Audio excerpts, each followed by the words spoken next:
Hello, everyone. Welcome to the Voice Transformation podcast channel. So, I'm so glad that we made it today and we are just here to record another episode. And today we're going to talk about a very interesting topic, which is career path or career choosing. So, but before maybe we land into that, as you can see, I'm not here alone. I'm with my friend. So let me just pass him a little bit microphone so he can just talk a little bit about himself and what he's doing so that we can start. Well, my name is Eric Johnson, and I work at Bellevue Presbyterian Church doing live broadcasting. And I run my own company doing like weddings, documentary work, and music videos and stuff like that. And then do short films for fun. So a lot of film stuff. Yeah. And I guess playing music too, because I've done music longer than film. So both wow. things were things I was interested in doing for a career. And with music, it was my first love, and I still love it. But I've realized that video was more a career path. And music, I needed to get into the right, you got to get signed by a label. Okay. You got to do all this Yeah. stuff to make, and I've spent way more money. I've spent a lot of money on music gear and video gear. And the music gear has cost a lot, and the payback has been small. Video gear has cost a lot, but then the payback's better. So I was like, well, I told my dad years ago if I could just do one of these two things, I would be happy. So I was like, if I can do one of these, that'll be a good career. Wow. So that was the plan originally. So it worked out. Cross my fingers. Very lucky to get to do it for a career, for sure. Yeah, that's amazing. So I would like also to know, like, where did you born? Where did you grow up from? So were you born here or like somewhere else? I was born in Portland, Oregon. Okay. And then grew up in like Vancouver area, Vancouver, Washington, Battleground, Washington, and a small town called Amboy.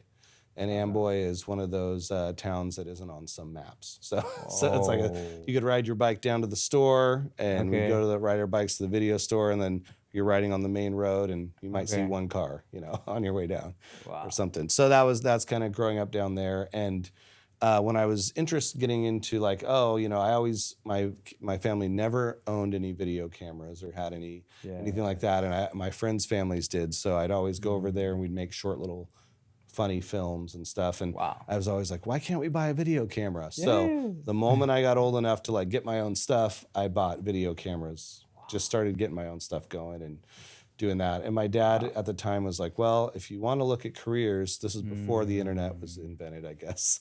He's like, or it was just starting. He's like, we got to go to the library so you can look at what some career choices are. So back then we were like, we go to this book and it tells you, if you say videographer, how much money could you make per year? Now we just go on Google and in a second we have everything listed. So we went to the library and he's like, well, both the things you chose are really high risk. You should probably have a backup plan. And I was like, but I don't want to do anything else. And so I was just like, I'm not going to do a backup plan. I just got to like figure out, go to college for film directing or video production and stuff. So that's what I did is I started in video production and communications and doing that stuff to get started. Wow. Yeah, amazing. Thank you for sharing that. Yeah. So before maybe actually we share more about that. So and one of the reason actually I say like we have to talk about this topic, career path or career choosing. I think it's very wide, it's very, topic that has a lot of things to talk about because if you can just look like everyone is fighting every day to, to be successful in his career. So, and then sometimes you just wonder like how comes some people they become successful in their career others maybe they don't.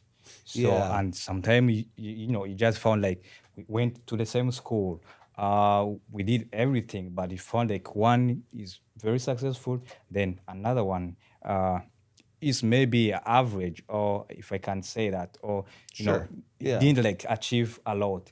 So then I just realized the root cause or where it all just began is the choice, which I think that's defined actually the career, because the choice you made is the one that made you who you are, or that made it like what you are doing today. So, but I just want you now in your own word, like what do you hear when like a person say career path or like career choosing?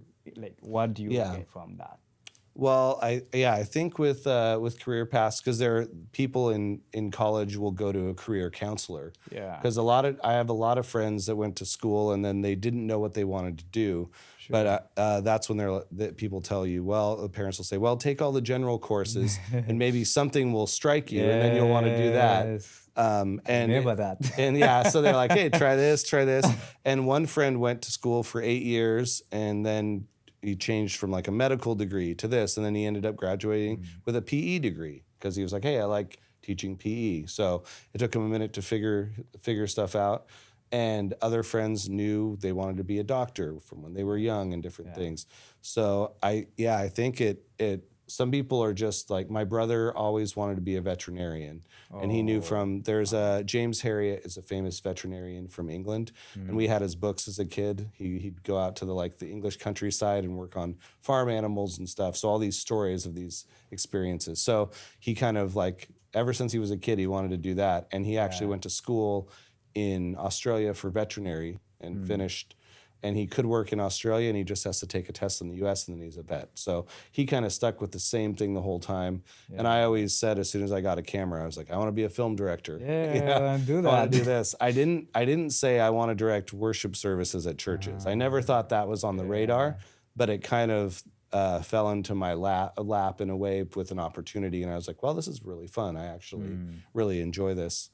And it's not like the high pressure of Hollywood where you hear a lot of people have negative experiences in that environment or treated poorly, and this is a lot better environment. So in a way, I feel like lucky I get to do my own short films and no one's telling you how to do it, and I don't have to be exposed to material that I'd be uncomfortable with. True. Too. You know, that too. Yeah. But yeah, career path is a tough one. But I mean, not tough one, but it's just, it takes people way, some time like to the figure it guidance, out. Yeah. So now Eric, I just want you now to share about like your journal. So you say like what you are doing, but I think like always starting was hard, and choosing a career, I can say, is more harder than anything else because you never know what you're going to study or what you're going in if it will benefit you in the future. So, and I think that's where like people we have to pay attention with, or that's where like we have to put more effort. So then now I just want you now to share your journey. How did you end up choosing the career you are doing now? Is it because maybe one of your family were doing it, you say, oh yeah, I love this, I have to do it? Or did you just come across you were doing this, you say, no, this may be more better if I can go into this career? So just want you like to share a little bit about your journey. Well, it wasn't because I thought I would make millions and millions of dollars. Some people are like, oh, well, this career is safe, I can make a ton of money, because I was fine with the risk of maybe, I like having a lot of creative pots on the stove in a way, like this creative project, and I was like, one of these is going to hit, and then I'll make money eventually. Yes. So that was kind of, I was like a cook with eight things on the stove. I like doing poetry, doing music, doing a bunch of stuff. Yeah. But yeah, my whole family is a medical background family. So besides my dad's brother, my uncle, there wasn't any other musicians in the family. And so it was kind of like, oh, if you don't get in the medical field, like, but the family, that's in some families, there's that pressure to do that. If your dad's a doctor, well, you're obviously getting into the medical field. My parents were very good in that way where they didn't say, hey, you have to do this one thing. Like my dad was in sales, ran his own businesses, and my mom was a nurse, and then the rest of her family was all doctors and nurses and stuff. So none of them were like, you have to do this. They were just like, find something you enjoy. Yes. And I have a couple other friends who have had in college had business ideas. They're like, hey, I want to do a surf shop, or I want to do this or that. And their parents had really successful businesses, and so they ended up not defaulting, but when their parents retired, they're like, well, we'll keep this business going because a lot of people work for us. And so in some ways I feel fortunate that they have a very successful career and a business that was kind of not handed to them, but they inherited. Yeah. And I feel lucky that I got to kind of choose my own path, but I didn't have another option. I kind of had to choose. So it was a rough start because I had to buy camera gear, and then I would go out to a gig with a little handy cam and filming and not have the right equipment and not know a lot about audio. Yeah. And you learn all this stuff over time, and then you're like, oh, well, I need this now. I need this now. So over time, you get the gear together. And so looking back, I'm like, there's a few projects I'm like, oh, that's a rough project. But fortunately, I worked a lot of jobs to make. That's the thing too. If you have a passion, you don't always have to be working your passion. Like I worked washing dishes for quite a few years, and doing custodial, doing all kinds of stuff. I was like, whatever job I could do, because I did mention I went to college, but I also didn't finish college, so I dropped out halfway through. So I'm a college dropout, but I don't class. I was worried at the time. There's a stigma for being. I was like, oh, I don't want to be a college dropout. Oh no. Yeah. And then I was like, well, our band's going on tour. I'm quitting college to go play music. I'm not really sitting on the couch eating potato chips. That was the joke, sitting doing nothing, So I was like, well, we're pursuing our music career. And then it morphed into, okay, well, I'm going to use the video equipment to film the concerts and to film this stuff. And then it turned into, okay, well, now I'm going to film for other bands and do this stuff. And so it just kind of worked into filming some friends' weddings. And I'm like, oh, I could film weddings. That's not too crazy. It's fun. So it kind of just developed over time. And I've been doing weddings for like 24 years or something. So it's been a minute, but it's not like, it's not extremely, I wouldn't say extremely lucrative, but I don't have any needs, if you can make enough to, like, I think the measure of success could be weighed by, like, some people are like, well, how much money do you make? 6 figures, 7 figures. I think, I would ask, are you happy doing what you're doing? Wow. Do you enjoy your job? Because a lot of people have jobs, they make a lot of money, but they're miserable or they hate their work. Sure. And you're spending a third of your life working. Sure. And you're spending a third of your life sleeping if you get enough sleep. So your 8 hours of the day that you get to yourself, is that the only point you're enjoying it? Because then I think that's not a measure of success. Wow. Even if you're making millions, because there's a lot of millionaires that are depressed. Wow. So That's you're awesome. like, and I was like, if you could be content and you make enough, like with music, some people are like, well, I want to be famous. And I was like, well, I want us to be famous because then more people will hear our music. But then it'd be great to make enough money to live off of it at the time, So it wasn't the fame itself, because going down the street and having people take your picture would be annoying. Something like annoying. you're like you go into the store, and I was like, I like the idea of anonymity. So you're not like known by everyone, but you can still do the things you enjoy. Wow. Yeah. You say something that's very profound and crucial, that when you're choosing your career, you didn't much focus on money or something else. You were just looking something like you feel like passionate about, or you feel like you enjoy, which is sometimes very difficult to people. And choosing a career, if I can say that, there are 3 main criteria people like always based on, and one, as you said, is passion. Some people, they feel like I want to pursue this career because this is something I feel a passion. This is something I feel like I can do it even if like they are not paying me. Then there are also other people who said, I need to go into this career because that's one that's on market demand. This is something that is going to pay me a lot. This is something that's going to, I'm just going to, to achieve all this, having all this money and everything that was dreamed to have. Yeah. Then again, there is also another people who always choose a career because of the influence of the parents or even like family or friends, something like that. So between all those people, which one do you think, when choosing a career, a person could go for? Is it like something you're passionate about, or is it something that's on the market, or is you have to follow what your background or your dad's or telling you to do? I mean, I like the combo of something I'm passionate about and something that creates a service for others. If there's a way, because that would be the hitting the market value is like, how could I turn this into making money? It's either doing something others don't want to do, because like video editing, that aspect of what I do is tedious at times. You're sitting there for hours just tweaking stuff and sitting at a computer. And I have friends who are like, oh, I couldn't do that. I couldn't sit at a computer screen for hours. And it's like, oh, I love that glow. Bring on the orange glow of the screen. Give it to... But as you get used to it, you know, you get used to that. But I think if your parents have an idea for you, I feel it's tougher to get out of those situations. Sure. Especially, you can still go to college for the thing your parents wanted you to go to school for, but then when it comes career time, I would hope personally that person feels passionate about the job they get into, or jump ship before it's too late. Because I think like I hate to use Boeing as an example because there's a lot of people that love working at Boeing, but same with, I worked at PCC Markets washing dishes when I first started working at the church doing live streaming stuff, and I had 2 jobs. So I would leave the church, I would go work from like 6 at night till 1:30 in the morning washing dishes, and then I would come back to the church the next morning, and I was like, this is too much, you know, too over. But what I love about dishwashing jobs is I never felt bad quitting. Do you still even want to do that? Yeah, I was like, the thing I like about it, it's a mindless job.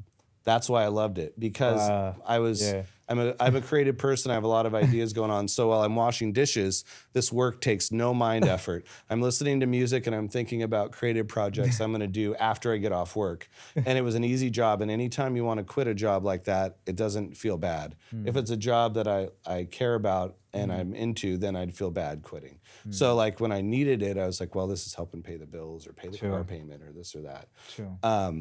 But I would say, like, I have a few friends that were highly successful who did 1 quarter of college. They might have done 1 business class, and multimillionaires at like coming up with. One friend was got into screen printing, and he was printing, making presses for printing shirts for other bands, and now he's the biggest screen printer supplier in the country. But he only did 1 quarter of college, so it's kind of crazy how you never know how the career paths go. But he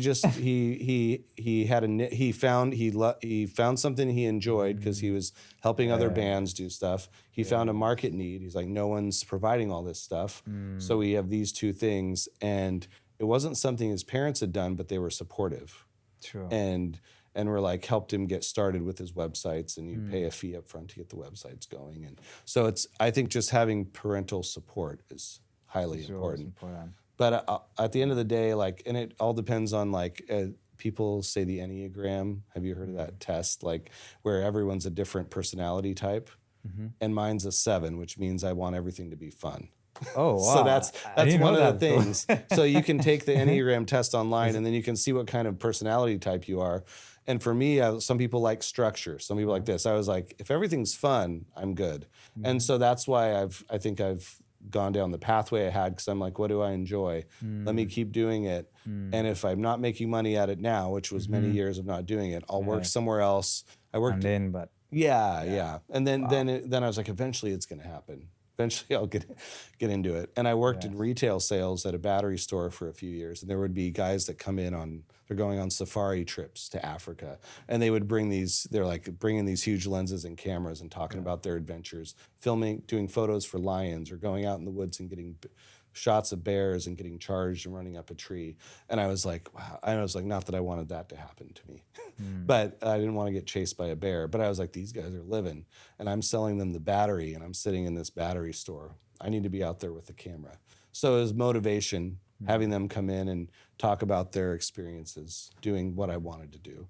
So sometimes, like, you can use anything for motivation. I was like, okay, I'm not going to be in this job forever. Hopefully I can get into filming soon, you know, and in a safer environment than lions and bears and stuff like that. Yeah. So, Elik, when was the moment you felt like you want to quit maybe your job? You know, sometimes when you're building the career, not everything goes the way you want, because you are still figuring out everything. So today you work on something, you know, you're not doing it, actually, things of technology, you might, like working for some, small thing like 2 days or even a week. So, and many people, they quit, when things are harsh, Yeah. things are not going well. They feel like now the best way to do is quitting. So then I want you maybe to share like when was like that moment you do maybe you had like a big project but didn't work well, and then you feel like you can quit, but because was something maybe you're passionate about, you say, you know what, I need just to continue. So Yeah. yeah. Well, yeah, those growing pains happen in both music and video at different times because Yes. being in a band is like having a family because Yes. everyone's connected. So like keeping a band together is already enough. Like keeping a family together is easier than a band, I think, because the family's already committed, and the Yes. band is like Yeah. in the band I was in, we're all friends, but someone moves away or someone gets married and is like, I'm not playing music anymore, and then you're like, oh great, now you got to find someone. So I think I had a lot of experiences with like persevering through the music, which carried over to video. Wow. And there have been projects I've done for my own company with video that are just not my passion. And I've done them because I'm like, oh, it's a good paycheck, I'll do this. And I've realized as I've gotten a little older now, and I'm like, I kind of just want to do the ones I like. And so I used to say yes to everything and just do every job I could. I did a lot of different wedding events. I would be working every day of the week. I'd pick up a camera, go film, go edit. And then these days I'm like, okay, I want to focus on more relaxed lifestyle, focus on my health more, and do a job when I want to. And so I'll say no to two, yes to one, if it works with the schedule. But it's only because I am not reliant on my own side business as a full income. So that's kind of nice. I think when people are doing creative stuff, I think there's two paths that a lot of people do. They'll either quit everything they're doing and jump head first into it, which is a really probably a younger person's game than mine. It's like when you're in your 20s and you can live cheaper, or maybe early 30s. Sure. You're like, I'm gonna go ahead and just put everything into it and hustle. And I'm past. I personally am past my hustle stage. I wanna relax a little more. So if I can, like, if someone's like, hey, you want to go do an event in Hawaii? I was like, sure. And they're like, it's a 7-day event. No, I don't want to do that. I'll do a 1-day event in Hawaii, and I'll take the week in Hawaii and travel or something. So it's like, it depends on what it is. And but yeah, some jobs are soul crushing. Some editing jobs just seem like it takes hours, and I don't you got to do something you're passionate about. So for me, like music, I love. So if it's a musician, I'm in. If it's a wedding, I get it. If it's something I understand, like I've edited weddings in other languages, and I was like, it works because I know what comes next. You don't have to know what's being said up front to know how to cut it together. It would be nice, but you like in Greek Orthodox weddings or things like that, different things. So, but it's being a part of people's biggest day. Yes. So you're a part of someone's wedding, and you get good food. True. So you're getting, like, my favorite are I've done a lot of East Indian weddings, and it's like free Indian food. It's amazing. Oh, it's wow, delicious. So I was like, so I'm like, you're a part of a really celebratory day. You get to film dancing. You get to film. Everyone's happy, hopefully. And so that's the kind of stuff that I find like a lot of joy in doing that stuff. Yeah, you say something really good. Like whenever you're doing something you're passionate about and you are serving people, it always gives joy. Even if it's maybe paying you a lot, but you are making someone happy. You feel joy. You feel like there is something you are doing to that person, which is really good. So now, what could you now tell like a person? When some people say, oh, maybe you are here, or you have achieved this success career because maybe you were just born in a wealth family, your dad, your mom was having a lot of things, and then you had like all this support. So then how could you define your career? Did you have to figuring out everything by yourself, or you had these people who just help you, like mentors, or all these people? Did you have those people who just guided you until maybe you become who you are today? Yeah, that's a good question. Yeah, I didn't have a lot of film or videography mentors that I personally knew. There were when my friend and I were in high school, there were two kids a few grades ahead of us that were making movies, and I was like, "Oh, those guys are cool," and I was like, "I want to be like those guys." And then my friend and I became the video. We were making movies in high school, and we're like, "Now we are those guys. That's cool." So, but mine were more like some famous people, like.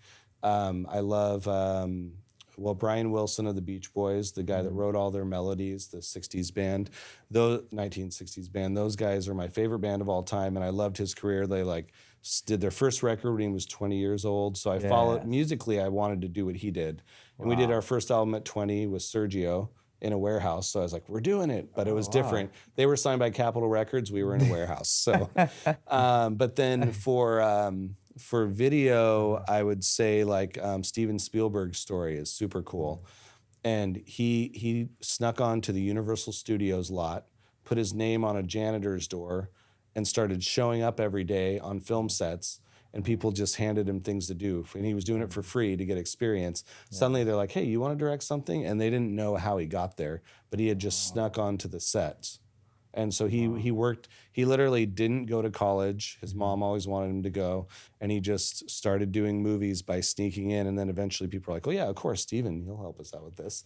So he got his name on all these credits, and that's how he got in. And years later, he went back to school because his mom always wanted him to get his degree. I think his mom had passed away or something, and he wanted to like honor her. So, but the classes he was taking for film school, they were teaching his movies. Wow. So he was getting an honorary degree teaching his movies he already did when he was like younger. So that was like an inspiration. Not that I wanted to do his movies are a lot of aliens and different stuff. It's mine's more comedic style, but I loved how he like applied himself and just like, hey, no one told him he could do it. He just did it. Wow. And so that's why I'm like, now with my own funny short films, I don't expect to have 1 million views. But that's what I'm doing with my own stuff is if I have a funny idea, I'm going to film it and do it. And now these days, the industry is so different than it used to be. Like even 30 years ago, you had to like get an agent and get representation and get these jobs. And now like pretty much you can be self-made if you create something good and people find it on TikTok or on Instagram, and you can make money. There's people that have become millionaires off of Instagram. Sure. Yeah. So I'm like, I guess it's really up to whatever you. It's like, and I had an old neighbor who was like, "Hey, I have an idea. Let's make a viral video." Yeah. And I was like, "That's a great idea. Let's do it. Let's make a viral." But how can you guarantee a video is going to be viral? Yeah. You know. And so it was one of those things. I was like, well, yeah, that's a good idea, but there's no guarantee.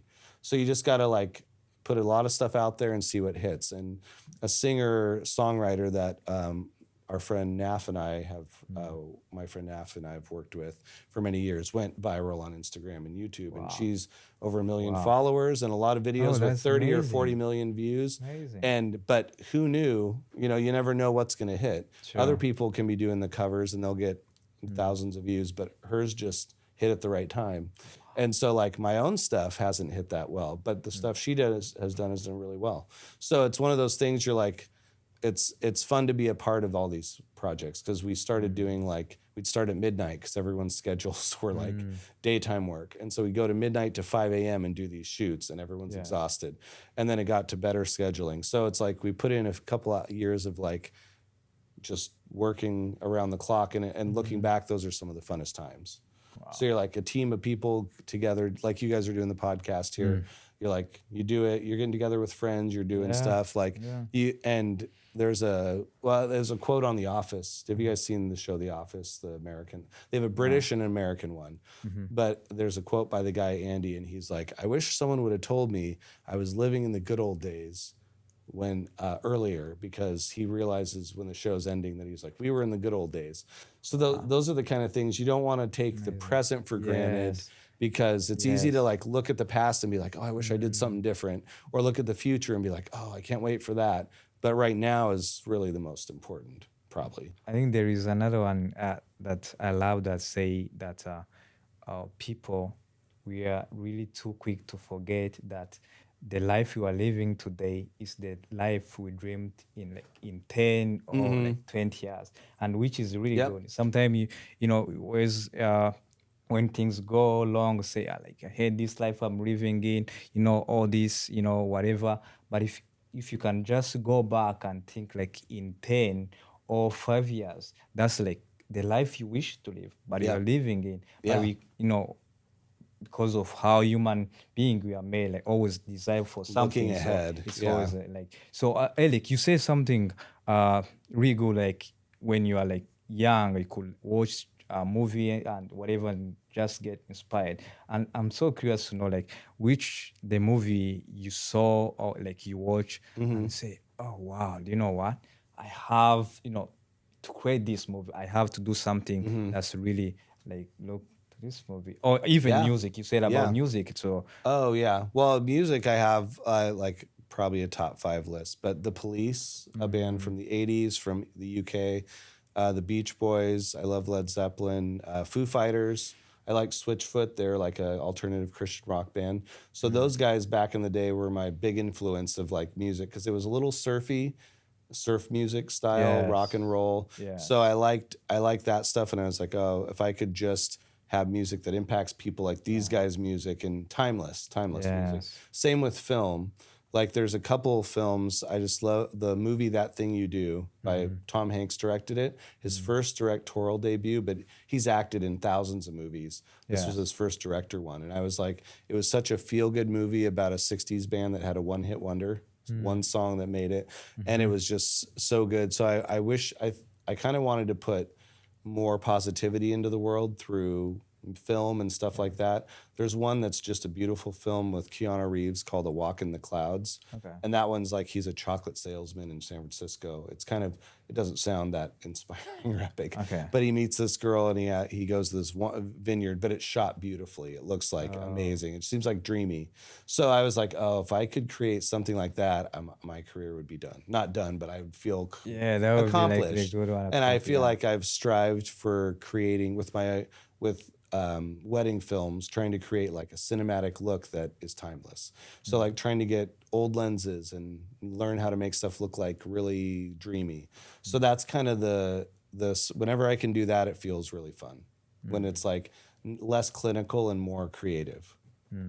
Like when you get to like add like film grain on stuff and tell a good story and I haven't got the chance to do as many feature films, but I want to start getting into doing actual bigger films. It just takes a little more money to do that to do that stuff. Yeah. That's true. So, yeah, thanks for sharing that. Yeah. So, I want you now we come back about the career, Yeah. then choosing.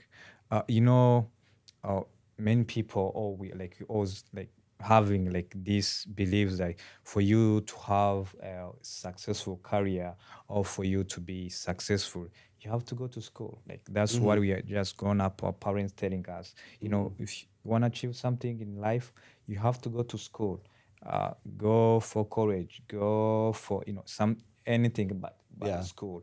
Then there's some people who maybe never got like that chance. They just grown up in poor family. They don't get like the money for Right. for paying out the school fees and whatever.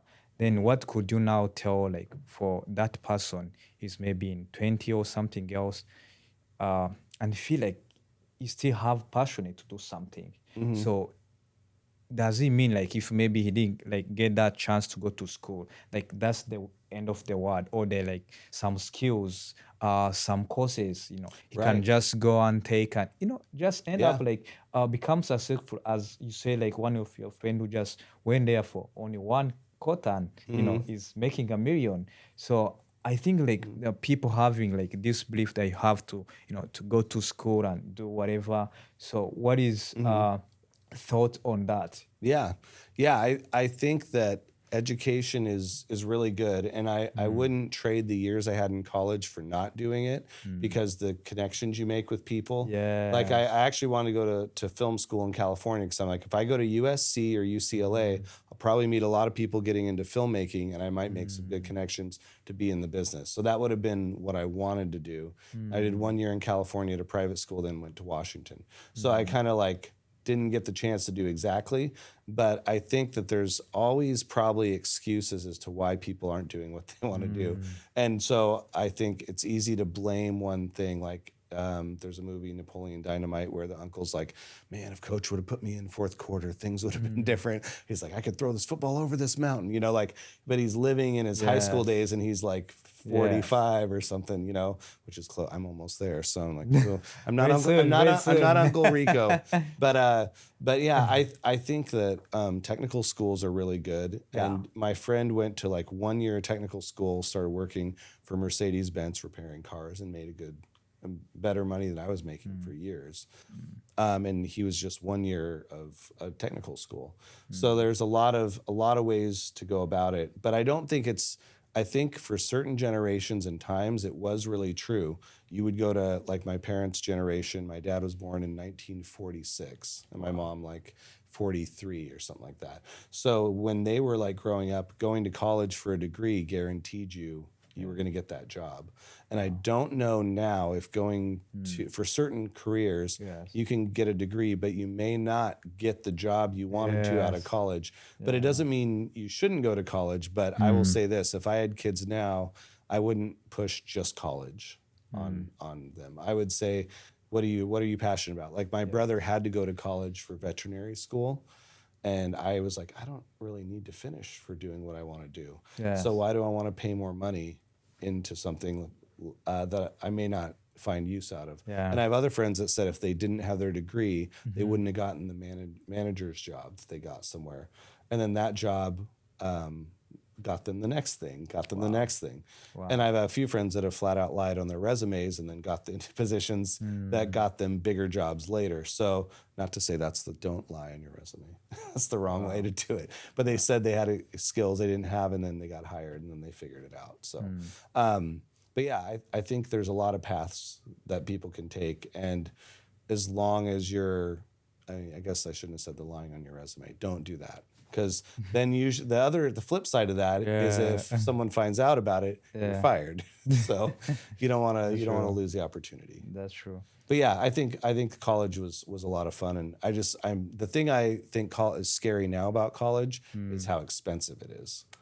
And many people can't afford that. And that's Remember the that. thing So, too. But you yeah. shouldn't feel less than someone that got to go to college because you can't afford to go to college. I think anyone should have the equal opportunity to do something great. That's true. So it's interesting how you said it because it's aligned with the show. Last time I was watching, actually they asked that guy the same question. They say like, do you believe like maybe going to school is the only way to make money, to have a very successful career and whatever? He just said, if that one was the only way, then we couldn't have Bill Gates. Because remember, Right. Bill Gates is just drop out school. Even he just mentioned all these public figures, who just dropped out the school. Yeah. So then he said, the most thing that you have to value is just what you're passionate about. Yeah. Something you feel like, you have to do it even if you don't get paid. You said how you could, just go to a place that they're doing movie, and they don't pay you and, such. But because it's something that you like, you have to stick on it. Yeah. That, Yeah, something yeah. like that. So, yeah, I do believe like the same school is good way, is the best. But if you don't get that, then you have to follow your passion. And in that like direction, in that way, you always meet with the people who will help you, who will say like, yeah, you can do this, and just end up becoming success. So then Eric, I think maybe for now you are not where exactly you want to be, but again you are not where you used to be. So then Exactly. what could you now tell a person maybe who's watching this and say, feel like passionate about doing what you're doing, but he doesn't know where to start? So what could you tell that person? Is it like going to school, or is he going to find somewhere to volunteer? Or what's something that you can really tell a person who feel to do the same things you're doing now? Well, yeah, I would say getting involved in volunteering opportunities is a great way to start because there's a lot of opportunity to learn things and a lot of people will take internships and get people in, and that's where some of those school programs are nice because they'll like when I went to the Art Institute of Seattle, and I'll say rest in peace because it doesn't exist anymore because they closed down. There's an Art Institute of like Chicago still, I think. Yeah. But that one, they claimed when you go to school there that they had internship lineups to get you into news stations. And I was like, do I really want to be a news TV man? I was like, no, I don't want to run a news camera. But I also would have found it fun to do, you know? So it's like anything involving music or video is fun. Like if I can be in a recording studio filming someone else recording, that's super fun. You know, like filming someone recording music because you're recording them. So it's a little bit of a, you know. So I got to go in the studio with a friend this spring with a well-known producer, and I was like, oh, it's nice to be in a recording studio again, hanging out. Yeah. And it reminded me of when we were doing it before and stuff like that. But I would, there's a lot of things you could say to guide someone down a path. And I think as long as you're pursuing, like, I want to be content in the moment I'm in, but knowing I want to achieve more. And some people will beat themselves up over like, oh, I can't believe, a concert's a good example. They're like, I can't believe this happened on stage, or I can't believe we played this so poorly, or this or that, instead of just enjoying the fact that you got on stage. And I think I'm at a place in life that I want to be content at every experience. And but you can strive for more. So I want to be like, hey, that was a cool experience. But what do I want to do next? Instead of being negative about it, approach it like the glass is half full. I just did this much. How can I get this much, or do this, or fill it up even more? And so that's what I would encourage others to do, is like think positively, not negatively. Because there's enough negative in the world every day to focus on the negative. There's enough positive to find it just depends on what you focus on. People will tell you like, you got to do this, you got to promote yourself this way. I'm more about like put the art out there, or put what you're doing out there, then work on something new. Like Rick Rubin is a big producer, and he's like, let them critique your art while you're making your next art. Just don't like stop to worry about what anyone says about it. Just do what you feel is right. Because he's like, I didn't make anything for anyone else. I did it for me. So if you're doing something that you feel truly called to, and you're doing it in the best way you can, and you feel good about it, the critics are less important, maybe. Wow. Yeah, I love what you say.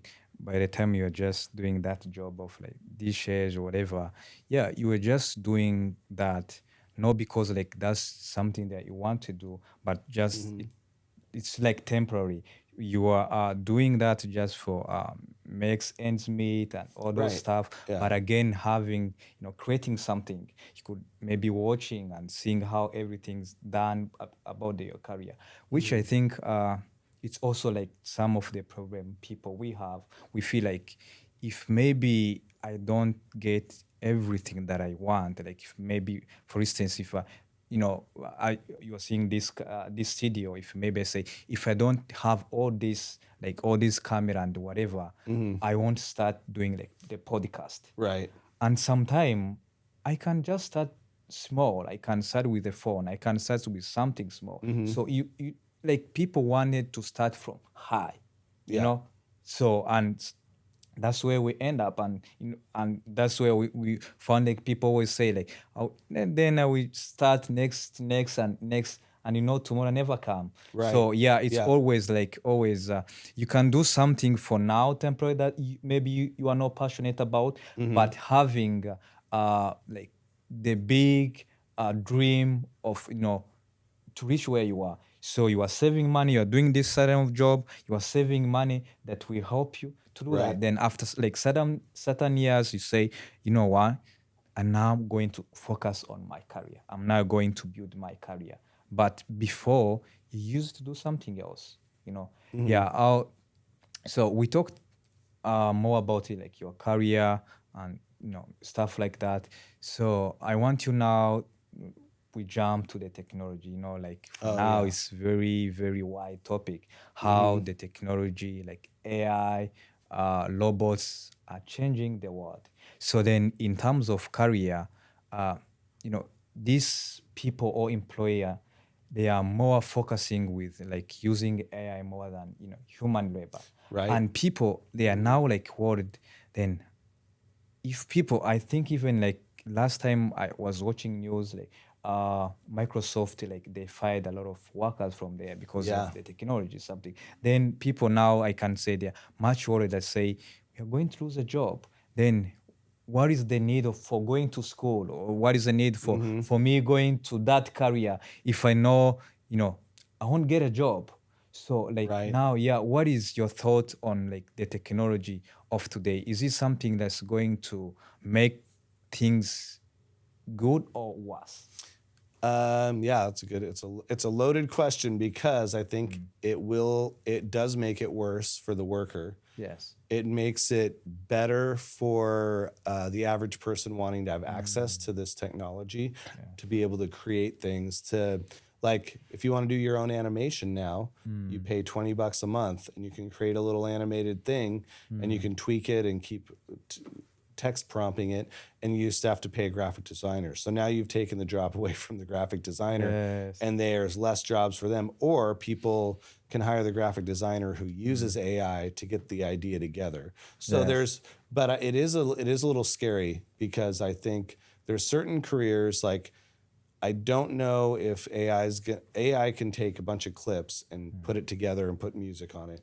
But I think for creative editing, like a film or things like that, you can't just give it to a robot and have them perfectly do it. Yes. So those are the things that, like, things are going to be messed up and not normal. But the tools, there's ads I see all the time that says, like, master all these AI softwares in 30 days instead of doom scrolling, spend 15 minutes a Yes. day Yeah. mastering these things, and then you'll be richer for it later. So like, I'm kind of like, I'm not anti-AI, but I'm very cautious.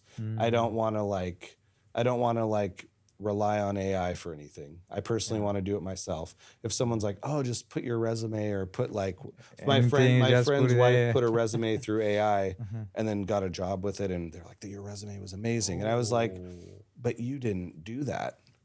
AI did it."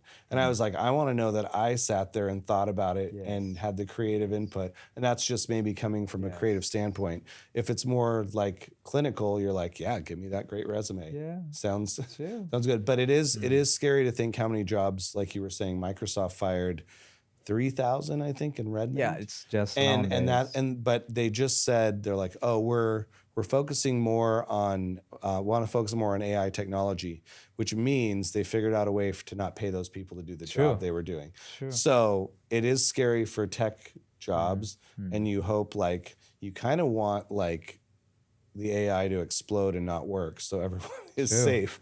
Like, you don't want to go back in time to the Stone Age, but it's kind of like when people were messing with dinosaur DNA. And they're like, hey, they put raptor DNA, the scary, like, killer dinosaur, in a chicken, and they wanted to see what would happen. And I was like, have you not seen Jurassic Park? You're gonna kill us all with this, like, experimenting. So like, or the AI becoming sentient, I believe is how they say it, when it has, like, a mind of its own. And there's AI that has, like, wants to be have a mind of its own.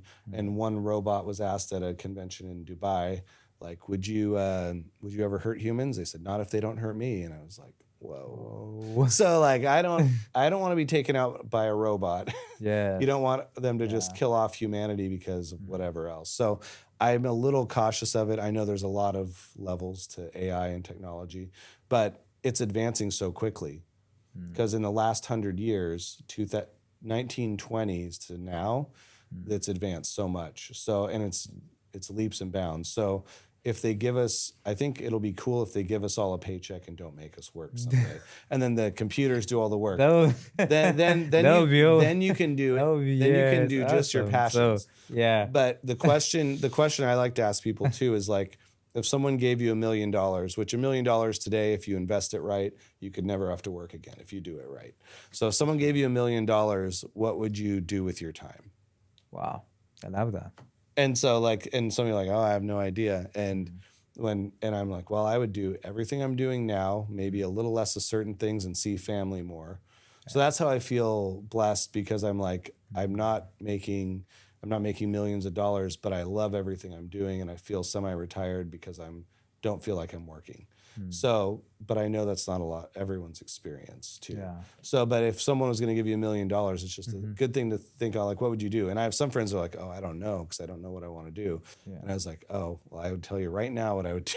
But that's like, I kind of want to, yeah, I mean, as time goes on and you get a little older, you realize family is important. You want to see Yeah. people, family that's, you know, I had a friend, a good example of someone who was a very creative person that sat on his creative stuff and didn't put it out.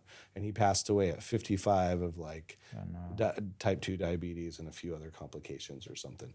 But when I met him, he was working on a set of songs. So I recorded bass on him and did all these parts. And then he never put them out. And he's like, oh, they're just not done yet. And he would keep tweaking for about 6-7 years.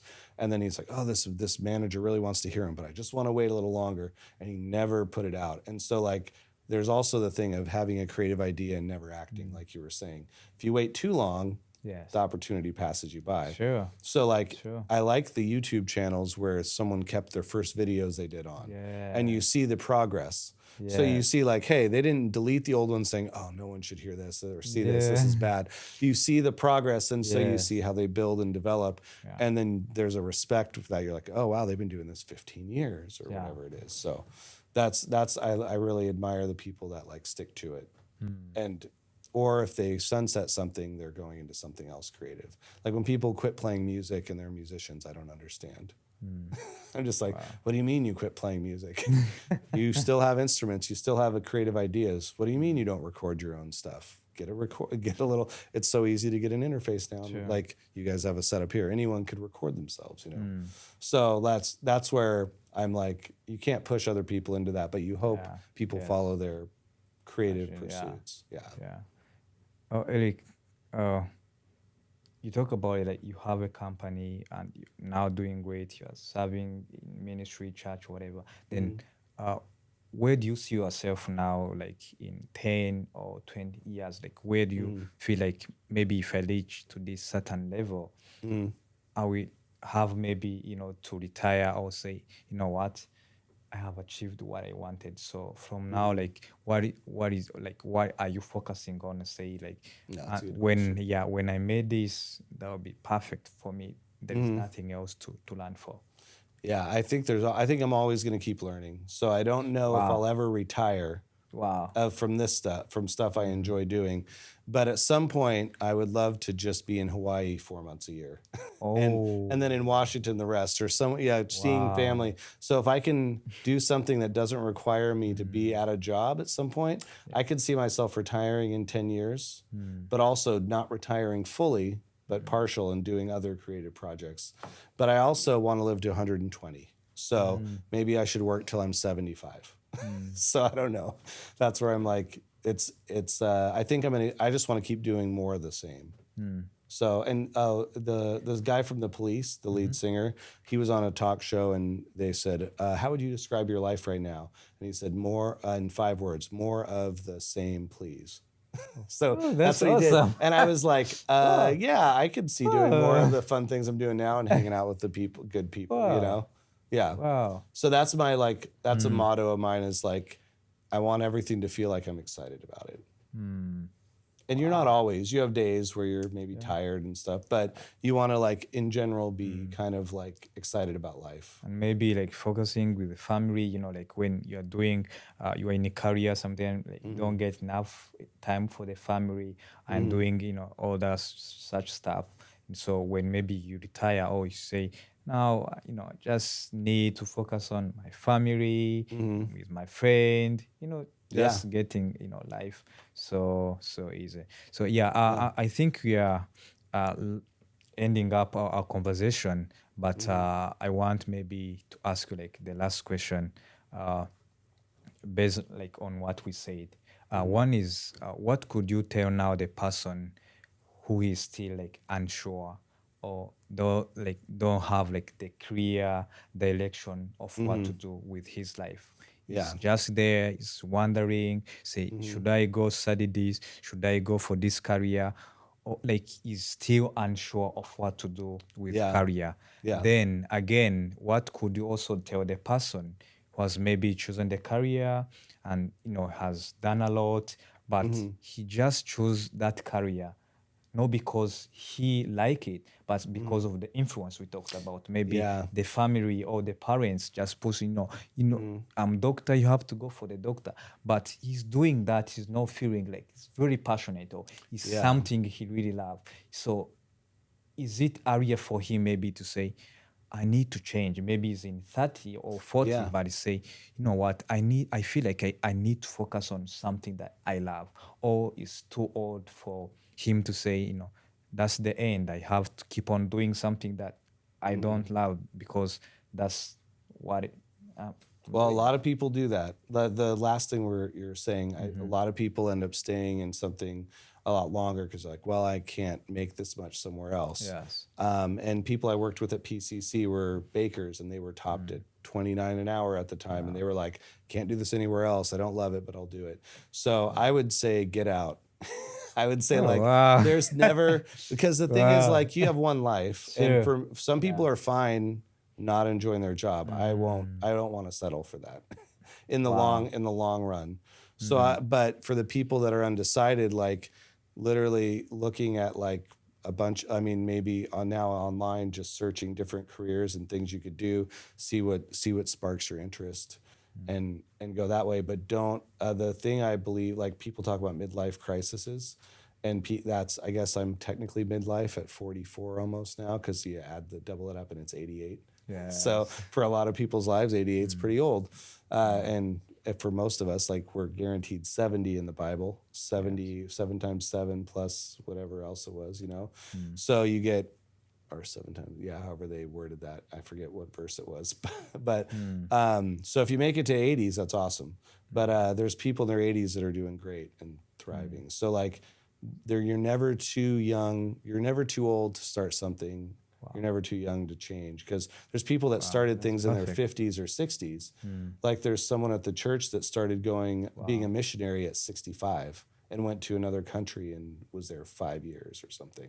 And so you're like, someone would be like, oh, well, you should just enjoy your retirement and not put yourself out of your comfort zone. But like out of the comfort zone is where you kind of grow too. So like but everyone's going to need to like find their own path. And I wouldn't dare tell someone else what their path should be. Wow. But I think like there's a lot of ways you can figure out something you enjoy. And if you don't want to work, find a way to like maybe let AI work for you. So you don't have to, you could just push a button on your computer every day for a few hours, have something automated, and make a business. Make a business that makes you not have to work. So, because I have some friends that are like, I really don't want to do anything. And I was like, find a way to now that with AI around, you can make a business out of something. Wow. You just reminded me when you say it's never too late to start something you want. You just reminded me the story of, the owner of KFC. He just started a business when he's 60 or something. Right. 65 or some, something like that. Yeah. And, he was doing like job, all the entire life until he just realized like, this is not something that's really giving me joy. Then he just say, you know what? I need now to do something that I love. I need to do my own business, and see what now.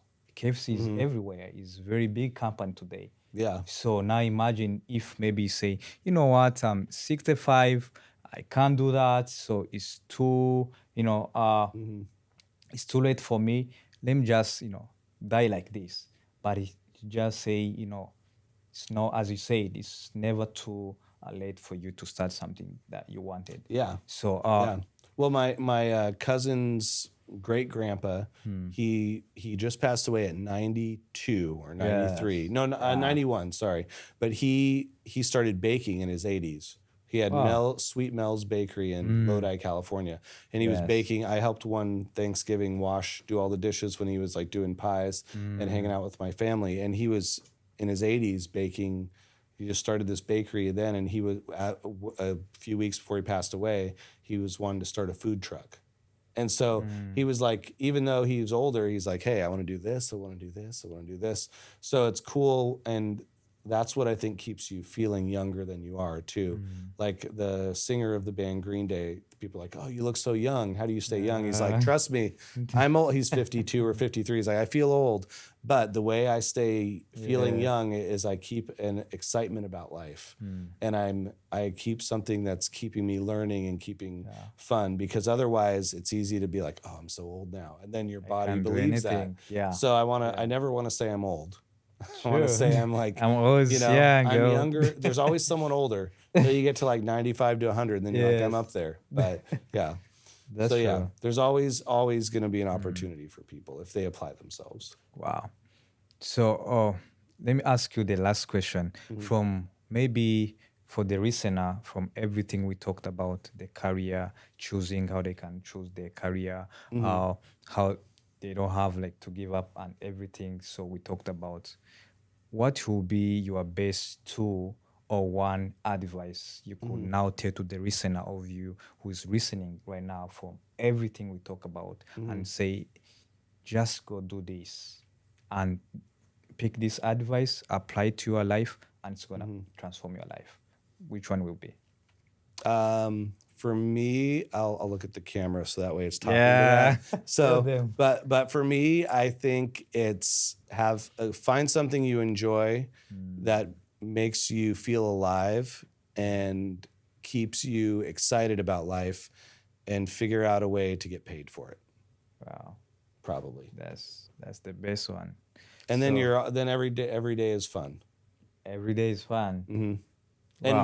marry the right person, probably, because that makes sure your life is good. Because people talk about the people you choose to live your life with determines your happiness. Wow. So some people, if you're not married to the right person, I'm sorry. I was that way once and I got divorced, and now I feel amazing. So it's just, you go through the stages and you learn in the process. So that's a whole nother topic for another podcast if we want to talk relationships. The next one. The next one. But just saying, like, once you get to that point of feeling good, you don't want to go back. Like, I don't want to go back to a job that doesn't involve some form of passion after you get to that spot. I think. Yeah. Yeah, all right. Thank you everyone for tuning in and watching this. And if you are new to this podcast channel, please do a favor, do subscribe, share with your friend. You never know, a person might just hear this and get transformed. So see you for the next time. So Eric, Thanks for having me. Yeah, my pleasure. Yeah. All right, see you next time.